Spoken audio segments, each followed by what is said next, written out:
आज मैं आपके सामने पहली क्लास लेकर आ रहा हूँ बल यानी फोर्स। आप जानते हो कि अपनी परिभाषा में कि बल क्या है। अगर हम साधारण भाषा में बात करें बल की, तो बल एक प्रकार का धक्का है।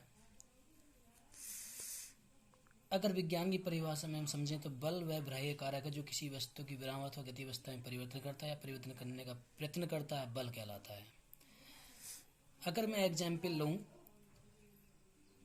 तो मैंने इस पेन पर बल लगाया और इस बल के द्वारा यह पेन एक स्थान से दूसरे स्थान पर गया, तो यह बल कहलाया विज्ञान की परिभाषा में। अर्थात यहाँ से बल लगाकर इसे इस स्थान पर पहुँचाया, तो ये क्या कहलाया? बल कहलाया।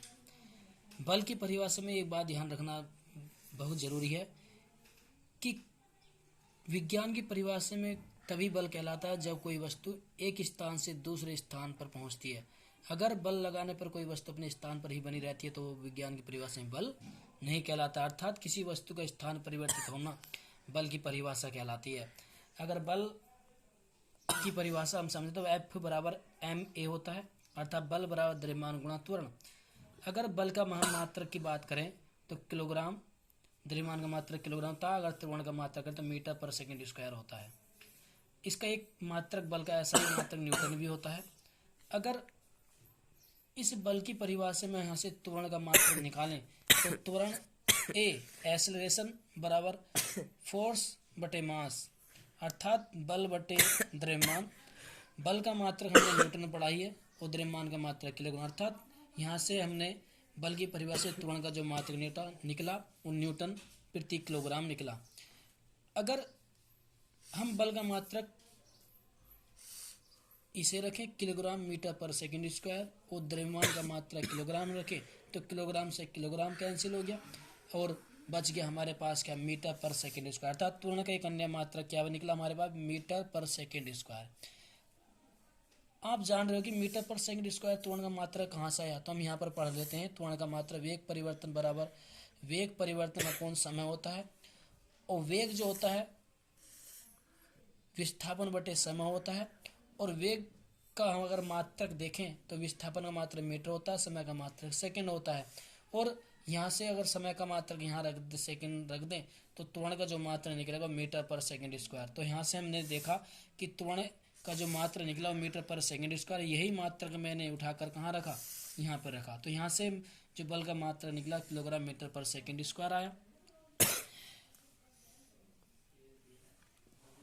अगर हम एग्जाम्पल लें कि बल जैसे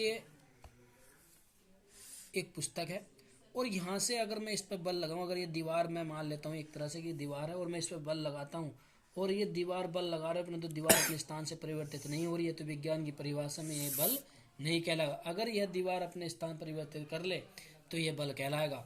अन्यथा विज्ञान की परिभाषा में आपका बल तभी कहलाएगा जब कोई वस्तु एक स्थान से दूसरे स्थान पर परिवर्तित हो जाए, तभी वह बल कहलाता है। अन्यथा विज्ञान की परिभाषा में बल नहीं कहलाता है।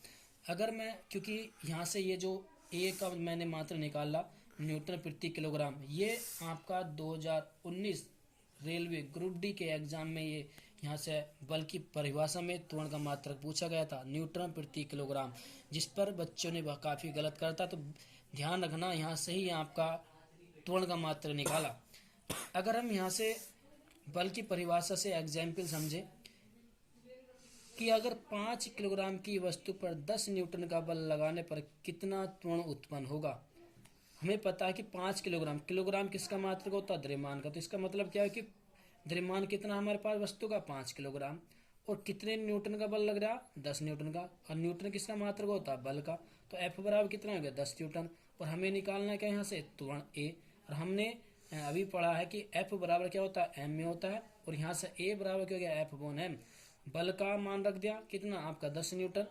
और द्रव्यमान का मात्रक रख दिया कितना? 5 किलोग्राम। तो यहाँ से A बराबर कितना आ गया? 5 से 10 को काटा तो 5 दूनी 10, अर्थात A बराबर 2 आया। और इसका मात्रक होता है मीटर पर सेकंड स्क्वायर। अर्थात त्वरण हमारे पास जो निकल कर आया 2 मीटर पर सेकंड स्क्वायर निकल कर आया।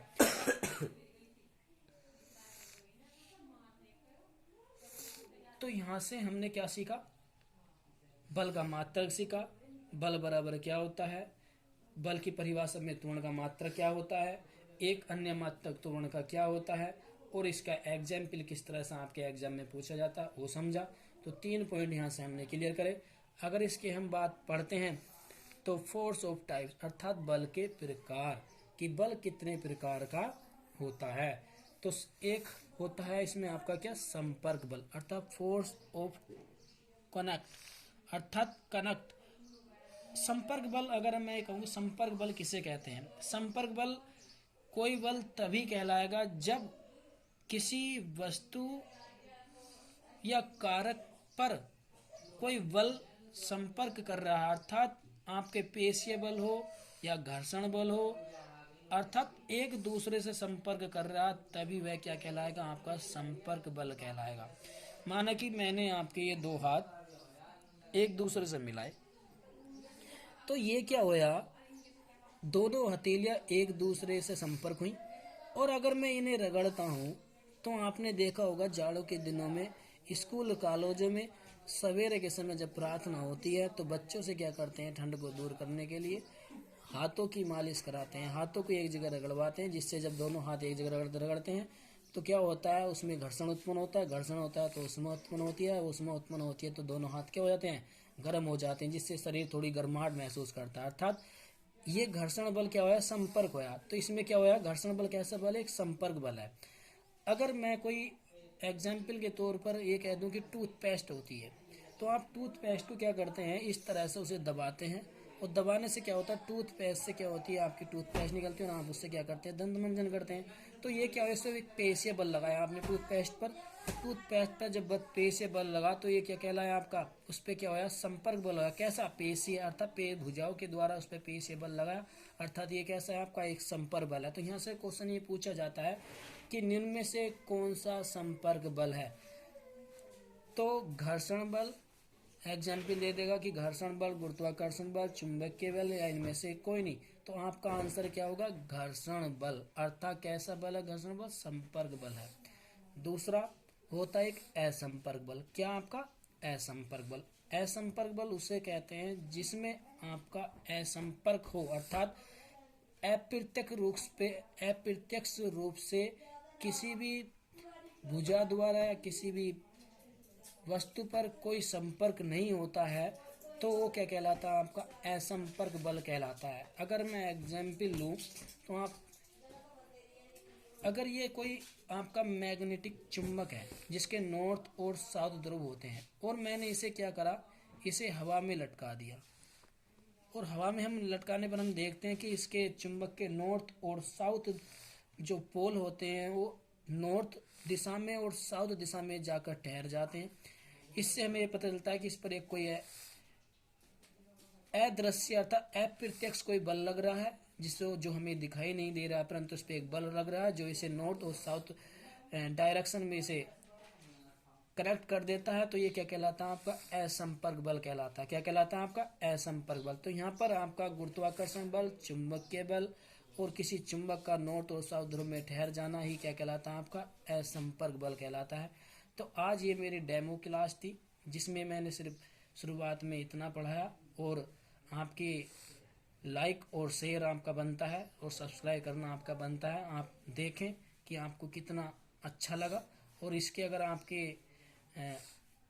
अच्छा लगेगा तो मैं और वीडियो आपकी अपलोड करूँगा, डेली अपलोड करूँगा। ठीक है, आज की क्लास यहाँ पे ही क्लोज करते हैं।